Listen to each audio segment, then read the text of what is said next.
Hola a todos, ¿qué hubo?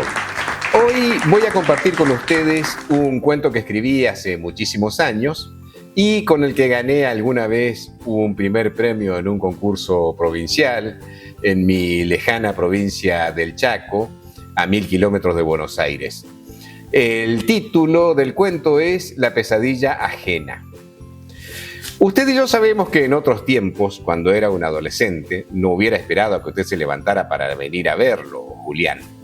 Es probable que lo hubiera despertado a las 3 de la mañana y que ni siquiera me hubiera dado cuenta de su cara de sueño, ni de esa expresión condescendiente que usted adopta en ciertas ocasiones, como de quien está acostumbrado a tratar con locos de todas las especies.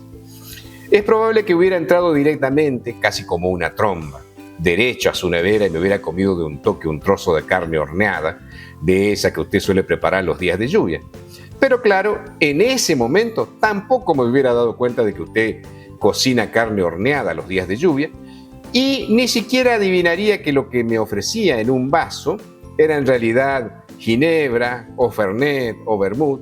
Lo hubiera tomado también sin darme cuenta porque claro, lo importante era que usted supiera cuán trascendente era lo que me había pasado esa siesta o esa noche, apenas un rato antes, porque entonces, cuando yo le traía mis aventuras nocturnas o vespertinas, fresquitas como pan recién horneado, usted dejaba de ser usted, Julián, y sus oídos maravillosamente predispuestos, sus ojos calmos, su gesto parecido al de un espectador que asiste a un prodigio, todo usted, Julián, era como un espejo en el que yo me miraba mientras contaba mi historia, y esa transmutación nos convertía, nos transformaba a los dos, porque yo tampoco era yo.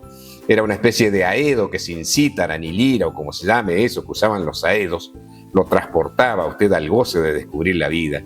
Y yo sabía cuándo la historia le resultaba más interesante que otras veces, porque usted, silenciosamente, sacaría su pipa favorita, la pipa estriada que vanamente intentó regalarme la noche en que Laura se fue y que yo no acepté porque sabía que esa pipa sería en mis manos apenas una prolongación de la despedida de Laura.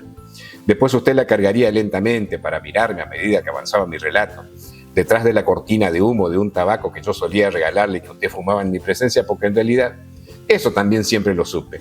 A usted no le gustaba demasiado ese tabaco de mierda, pero lo fumaba igual para hacerme sentir bien. En cambio ahora las cosas han cambiado, Julián. Como usted ve, el tiempo me ha civilizado al punto de dejarlo dormir tranquilo hasta que el primer café del día lo despierte del todo. Y lo que ahora le traigo no son las historias impactantes de mi adolescencia, no se preocupe. Tampoco vengo a pedirle que, como en los tiempos de la dictadura militar, me esconda un par de días y que si alguien con cara de policía o de algún servicio de seguridad pregunta por mí, que le diga que sí que me vio y que le dije que me iba a Madagascar.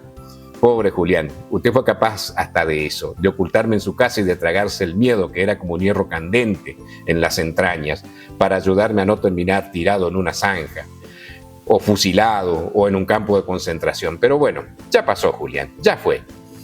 En realidad, lo que vengo a contarle ahora es irreal, pero cierto, y usted me va a creer porque sabe que jamás le he mentido. En realidad, lo que tengo es la espantosa sensación de haber usurpado un sueño. Algo que no debí soñar porque ese sueño, esa horrible pesadilla que me pone un nudo aquí en el estómago, debió pasar por la mente de otra persona.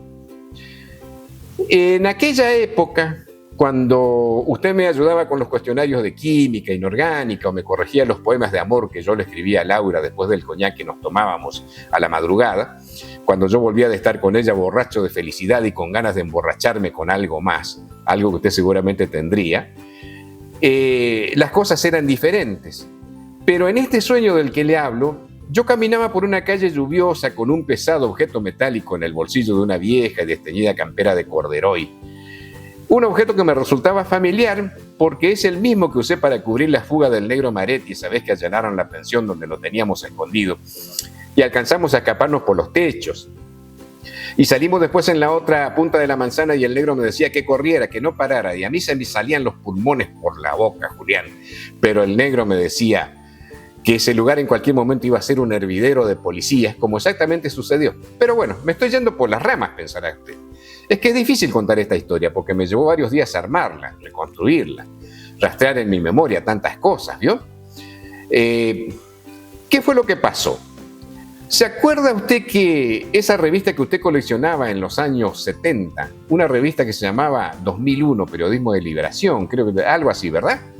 Resulta que también aparecía en mis sueños, casi como una fotocopia, una página de esa revista donde se publicaban poemas escritos por algunos internos del viejo manicomio de Vieites.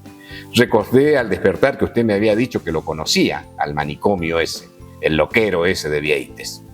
Entonces, fui a la casa de una amiga suya, esa profesora jubilada que tiene esa pieza llena de diarios y revistas viejas que ella ya no lee. Fui dispuesto a prometerle casamiento si fuera necesario hasta que me permitiera revisar ese archivo. Confieso, Julián, que me sentí muy parecido a un autor de película mala, encima de esas películas con argumentos en los que al final todo era un sueño. Pero bueno, conseguí que esa mujer me permitiera revisar su colección con el cuento de que iba de parte de usted y encontré este poemita que decía exactamente: quisiera tenerte en mis brazos, bebé, hay días en que te extraño en serio. Tu padre era un camionero de pelo rubio que me besó bajo los árboles una noche de luna en las afueras de un pueblo frente a una estación de servicio. Aunque estarás crecido, me gustaría verte, gatear por un patio, darte un besito en el culito. Todo eso decía ese poema escrito por una loca internada en Vieites. Pero espere, Julián, que ahora viene la segunda parte de mi sueño. Es decir, cuando comencé a caminar hacia una vieja estación de trenes como si supiera qué era lo que tenía que hacer, pero en realidad no sabía porque, al fin de cuentas, ¿quién sabe lo que tiene que hacer cuando sueña? ¿Verdad, Julián? Llegué a los galpones abandonados, volví a tantear ese pesado revólver que llevaba en la campera, entré resueltamente al galpón más grande y traté de orientarme en la oscuridad hasta que vi un bulto, es decir, un cuerpo acurrucado en un rincón. Era un linchera, un mendigo, un sin techo, tapado con mantas raídas, con trapos, con periódicos. Me pidió un cigarrillo con una voz cascosa, como de borracho. ¿Quién puede negarle algo a un condenado?, me dijo, y después me miró como si me esperara de antes.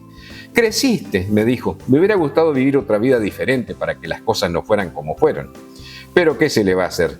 Tiré mi vida a la basura, no me enteré de que existías hasta hace poco, de tu madre no supe nunca nada, ni siquiera sabía que estaba loca hasta que volví una vez a Nelson. Se rió con una risa aguda, una risa muy conocida, Julián, y canturrió ese tango que dice, la pucha las vueltas que tiene la vida. Y yo tanteé de nuevo el objeto metálico en mi campera y... Claro, Julián, usted se preguntará a dónde quiero llegar con todo esto, ¿verdad? Quiero que usted me aclare, Julián, por qué tuve que soñar un sueño que no me pertenece. Pero algo más. ¿Se acuerda, Julián, del 73 cuando Sui Generis, ese dúo que formaban Charly García y Nito Mestre, enloquecía a los muchachitos del Colegio Nacional y yo, en cambio, de puro rebelde venía aquí y escuchaba sus discos de Atahualpa Yupanqui? ¿Se acuerda que entre sus libros de antropología había un ejemplar de El canto del viento, ese libro de Yupanqui que usted me prestó y que yo nunca le devolví? Bueno, ese libro quedó en una caja en la casa de mi tía Lucía, en un baúl antiguo que mis primos mantuvieron cerrado todos estos años. Hace 15 días rescaté la caja, Julián. Hace 15 días encontré dentro de esa edición del Canto del Viento de Yupanqui 2 recortes que tuve que desplegar con muchísimo cuidado para que no se desarmaran. En uno estaba el poema de la pobre loca de Vieites, escrito en 1967, cuando esa mujer tenía casi 50 años, pero publicado en 1972. El otro recorte era de un diario santafesino, extraña muerte de un mendigo en galpones del ferrocarril, creo que dicen. Calculo que el recorte debe ser del año 68, del 70, más viejo que el de la revista. Si mal no recuerdo fue cuando usted tenía 30 años, Julián, y había llegado a esta ciudad. Un tiempo antes de que nos conociéramos, ¿se acuerda? Ahora viene el final de mi historia, Julián. ¿Qué hacía yo en esa pesadilla ajena con un revólver cargado, buscando a un mendigo que alguna vez había embarazado a una chica que después enloqueció y perdió a su hijo? ¿Qué hacían los recortes de ese libro suyo, en ese libro suyo, Julián, tan prolijamente doblados? ¿Quién era esa mujer del poema? Y el mendigo, Julián, ¿quién era? ¿Por qué me habló de Nelson, que es el nombre del pueblo donde usted nació? ¿Por qué tenía una risa tan parecida a la suya? ¿Por qué esa pesadilla tuvo que continuar en mi vigilia, Julián, al punto de llevarme a recuperar el libro y revolver las revistas de una vieja?